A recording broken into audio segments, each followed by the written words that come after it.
Yes सरकार, नमस्कार। माहौल जबरदस्त शानदार। आई होप आपकी पढ़ाई मस्त चल रही है। एंड सर आइए, रिवर्स चार्ज मैकेनिज्म का एक टॉपिक जो आपके सिलेबस में एडिशन दे रखा है, that is RCM on goods under section number 9 sub section number 3। आइए बच्चों, देख लेते हैं उसको भी हम। सर ध्यान देना बेटा, सेक्शन नंबर 9 सब सेक्शन 3 में गवर्नमेंट को पावर दे रखा है कि गवर्नमेंट चाहे तो कुछ गुड्स और कुछ सर्विसेज को भी नोटिफाई कर सकती है, जहां पर recipient shall be liable to pay GST to the government directly as if recipient is the person liable to pay tax to the government directly under reverse charge mechanism. And sir, list of services हम already पढ़ चुके हैं। ये है list of goods जिन पर reverse charge mechanism लगता है और रेसिपिएंट लायबल होता है टैक्स पे करने के लिए। आइए बच्चों, ये आपको एडिशनल नोट्स मैंने दे रखे हैं, वहां से हम देख लेते हैं क्या कि कौन कौन सी गुड्स में रिवर्स चार्ज मैकेनिज्म लगता है under section 9 sub section number 3।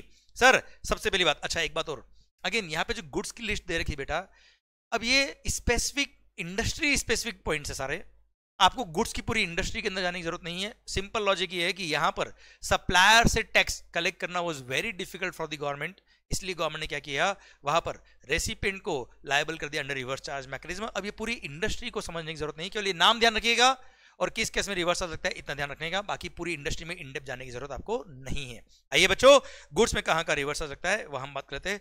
सबसे पहला कैश्यू नट्स, वेदर शेल्ड और पिल्ड और नॉट, ठीक है, नॉट शेल्ड और पिल्ड, वापस देखना बेटा, कैश्यू नट्स नॉट शेल्ड और पेल्ड। तो ऐसे केस में अगर सप्लायर ऑफ गुड्स एग्रीकल्चरलिस्ट है तो कहां से उसे टैक्स लेंगे यार, इसलिए अगर recipient of goods registered person है तो ऐसे केस में जीएसटी रेसिपिएंट टैक्स पे करेगा, क्योंकि वो जीएसटी में रजिस्टर्ड है। जैसे मैं किसान हूं बेटा और आप बड़े व्यापारी हो, आप होलसेलर हो, आप डिस्ट्रीब्यूटर हो, आपने क्या किया, किसान से खरीदा और आगे माल बेचते हो, तो किसान तो टैक्स नहीं पे कर पाएगा। इसलिए गवर्नमेंट ने क्या बोल दिया कि जो रेसिपिएंट, जो डिस्ट्रीब्यूटर, जो बड़ा आदमी है, जो पूरे देश में सप्लाई करता है, उसको बोल दो रिवर्स चार्ज मैकेनिज्म में वो टैक्स पे कर देगा। वो जब आगे बेचेगा अगेन टैक्स लगेगा, परचेज पे रिवर्स चार्ज में जो टैक्स पे किया उसका वो इनपुट टैक्स क्रेडिट ले लेगा और रिमेनिंग टैक्स पे कर देगा।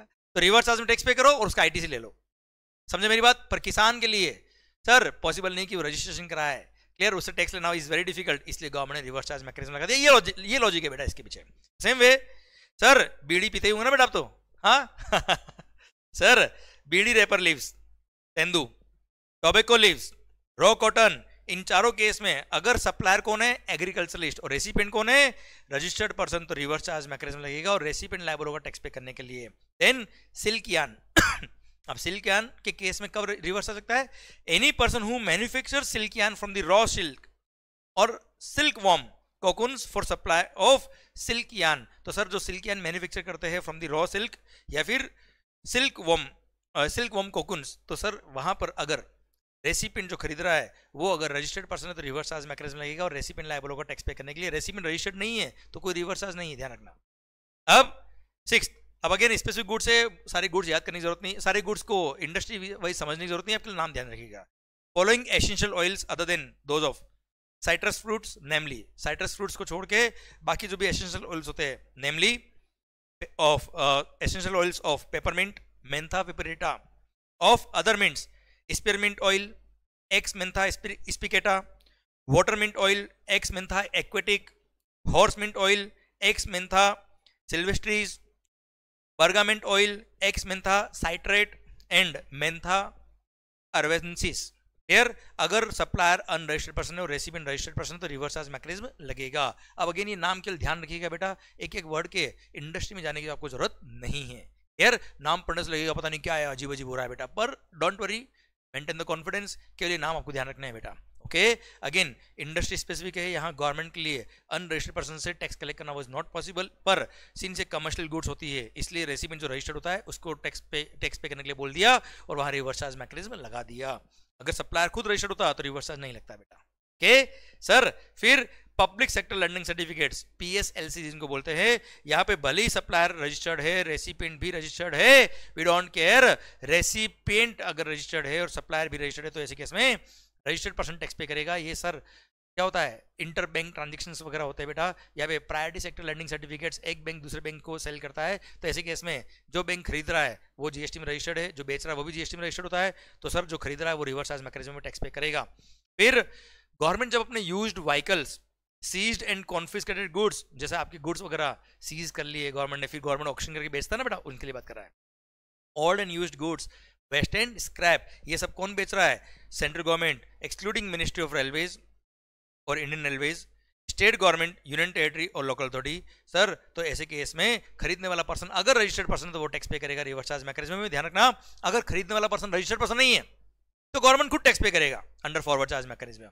तो sir ministry of railway, Indian railway को छोड़ दो, बाकी सारे केस में सेंट्रल गवर्नमेंट हो, स्टेट गवर्नमेंट हो, यूनियन टेरिटरी हो, लोकल अथॉरिटी हो, वो अगर ये यूज्ड गुड्स वगैरह बेच रहे हैं और रेसिपिएंट अगर रजिस्टर्ड है तो वो टैक्स पे करेगा अंडर रिवर्स चार्ज मैकेनिज्म। पर रेसिपिएंट अगर रजिस्टर्ड नहीं तो रिवर्स चार्ज नहीं, ध्यान रखना, फिर फॉरवर्ड चार्ज में गवर्नमेंट को टैक्स पे करना है।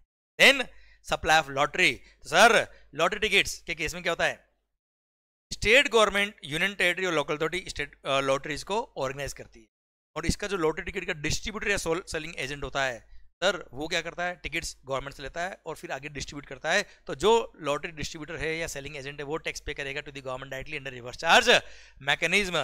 क्लियर? तो लॉटरी डिस्ट्रीब्यूशन के केस में स्टेट गवर्नमेंट से लॉटरी डिस्ट्रीब्यूटर या सेलिंग एजेंट जो लॉटरी परचेज कर रहा है उन पे टिकट्स पे टैक्स पे करना होता है अंडर रिवर्स चार्ज मैकेनिज्म, और वो लॉटरी डिस्ट्रीब्यूटर खुद टैक्स पे करेगा। क्लियर? डन।